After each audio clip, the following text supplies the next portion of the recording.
প্যান্টের সমস্যা, এটা এত সিফা যে গোলামের প্যান্ট পিন্দাই দিছে, এই জন্য এটা দিয়ে বসতে পারে।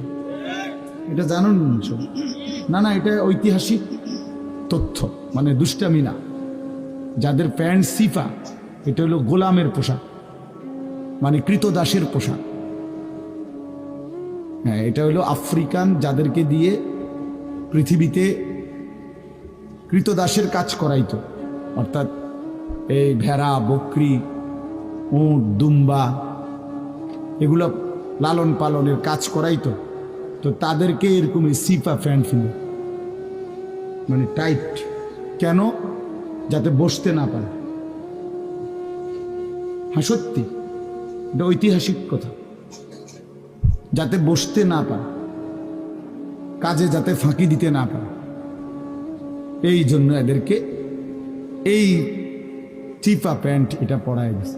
নাহলে এটা কোনোভাবেই সুস্থ স্বাভাবিক কোনো মানুষের পোশাক না। সামান্যতম সুস্থতা আছে যার ভিতরে, সে এত টাইট এটা পরে কিভাবে? বেচারা হাঁটে কেমনে, বসে কেমনে, পেশাব পায়খানার জরুরত আছে মানুষের। তাইলে এটা পড়া মানে দাঁড়াইয়া প্রস্রাব করা ছাড়া তো অন্য কোনো সিস্টেম না, নাহলে এটা সে কিভাবে বুঝবে? তাইলে এত কষ্ট করে মানুষের পোশাক আল্লাহ তাআলা নাজিল করেছে। ইয়া বনি আদমা কাদ আনজালনা আলাইকুম লিবাসান, কোরআন শরীফে আছে। আল্লাহ বলেন, হে বনি আদম, আমি আল্লাহই তোমাদের উপরে পোশাক নাজিল করেছি।